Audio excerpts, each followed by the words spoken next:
শিক্ষাঙ্গন, চিকিৎসাঙ্গন, আইনাঙ্গন এবং গণমাধ্যম সহ বিভিন্ন সেক্টরে থাকা স্বৈরাচারের দোষরদের তালিকা প্রকাশ।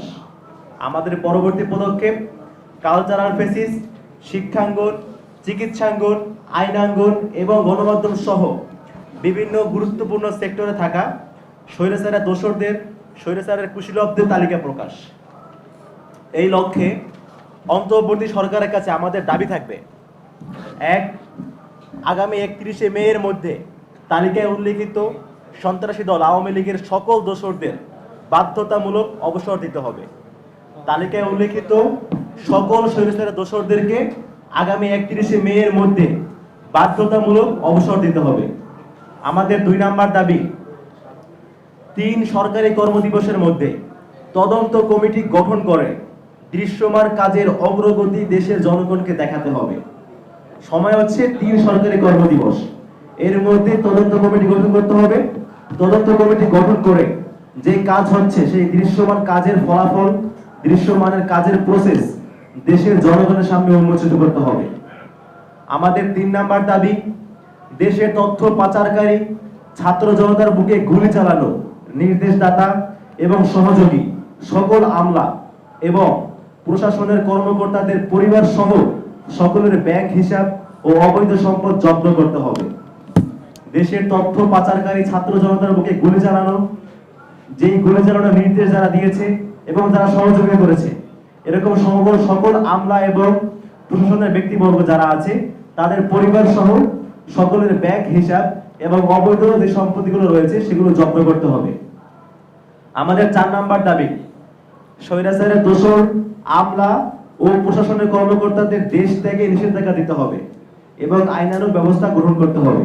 অর্থাৎ যারা ফেসিবাদের দোষর আমলা এবং যারা এখনো শপথে বহাল রয়েছে, আওয়ামী লীগকে পুষ্টি জুগিয়েছিল, তাদের দেশ ত্যাগে নিষেধাজ্ঞা দিতে হবে। তারা যেন কোনো ক্রমে বিচার না হওয়ার পূর্বে দেশ ছেড়ে পালাতে না পারে, এটা এনশিওর করতে হবে। একই সাথে তাদের বিরুদ্ধে আইনানুগ ব্যবস্থা গ্রহণ করতে হবে। আমাদের 5 নাম্বার দাবি, আগামী 36শে জুলাই, সেই সিগনিফিকেন্ট 36শে জুলাই অর্থাৎ 5ই আগস্ট, আগামী 5ই আগস্টের মধ্যে এখনো পর্যন্ত চিহ্নিত সকল স্বৈরাচারের দোষরদের শ্বেতপত্র সরকারি ওয়েবসাইটে প্রকাশ করতে হবে। অর্থাৎ যে তালিকা আমরা প্রকাশ করেছি এবং অন্যরা যে সমস্ত তালিকা প্রকাশ করেছে সবগুলো তালিকা ভেরিফিকেশন করে যারা আসলে স্বৈরাচারের দোষর ছিল তাদেরকে শ্বেতপত্র আকারে সরকারি ওয়েবসাইটে তাদের নামগুলো প্রকাশ করতে হবে। আমাদের 6 নাম্বার দাবি, আপনারা জানেন যে আইনের 132 নাম্বার ধারার কারণে থানাগুলোতে খুনি পুলিশের নামে মামলা নিচ্ছে না। যারা আমাদের উপর গুলি চালিয়েছিল সমস্ত পুলিশের কর্মকর্তারা, তাদের বিরুদ্ধে মামলা করতে গেলে আপনারা জানেন আইনের 132 নাম্বার ধারার দোহাই দেওয়া হয়, এই দোহাই দিয়ে মামলা নেওয়া হয় না। সো আমাদের দাবি হচ্ছে আগামী 31শে মে 2025 এর মধ্যে এই 132 নাম্বার ধারাকে বাতিল করতে হবে অথবা সংশোধন করতে হবে, যাতে করে যারা এই গণহত্যায় সহযোগী ছিল, গণহত্যা চালিয়েছে, তাদের বিরুদ্ধে দেশের জনগণ আইনানুগ ব্যবস্থা গ্রহণ করতে পারে। আমাদের 7 নাম্বার দাবি হচ্ছে আগামী 31শে মে এর মধ্যে সেনানিবাসে আশ্রয় নেয়া 626 জনের তালিকা প্রকাশ করতে হবে।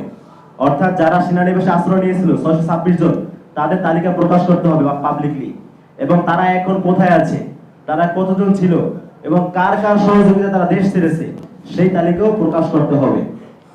আগামী 31শে মে এর মধ্যে সেনানিবাসে আশ্রয় নেয়া 626 জনের তালিকা প্রকাশ, সচিবালয় ও প্রশাসন স্বৈরাচারের দোষর মুক্ত এবং আইনের 132 নাম্বার ধারা বাতিল অথবা সংশোধন করতে হবে, এটা হচ্ছে আমাদের আজকের দাবি।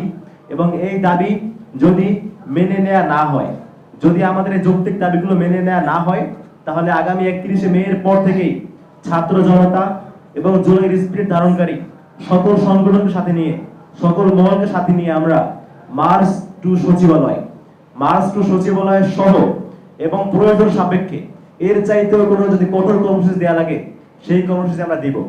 যদি আগামী 31শে মে এর মধ্যে আমাদের যে দাবিগুলো উল্লেখ করেছি তার মধ্যে যে মেইন দাবিগুলো, অর্থাৎ সেনানিবাসে আশ্রয় নেয়া 626 জন, তাদের তালিকা প্রকাশ, সচিবালয় এবং প্রশাসনে স্বৈরাচারের যে সমস্ত দোষররা এখনো রয়ে গিয়েছে তাদেরকে সেখান থেকে বহিষ্কার করা, তাদের থেকে দেশের জনগণকে মুক্তি দেয়া এবং আইনের যে 132 নাম্বার ধারা সেই ধারা বাতিল বা সংশোধন করতে হবে, যদি এগুলো না করা হয় তাহলে আগামী 31শে মের পর থেকেই আমরা ছাত্র জনতার সাথে নিয়ে আবার মাঠে নামবো এবং আমরা মার্চ টু সচিবালয় দিব এবং যদি প্রয়োজন হয় এর চাইতেও কোনো কঠোর কর্মসূচি দেওয়া লাগে সেটিও আমরা দিব এবং সকলকে সাথে নিয়ে আমরা জুলাইয়ের স্পিরিট ধারণকারী সংগঠন জুলাই ঐক্য আমরা জুলাইকে সমন্বিত রাখবো ইনশাআল্লাহ। আমি আজকের এই সংবাদ সম্মেলনে আসার জন্য সকল সাংবাদিক বন্ধুদের ধন্যবাদ জানিয়ে আজকের প্রেস কনফারেন্স এখানে সমাপ্ত করছি।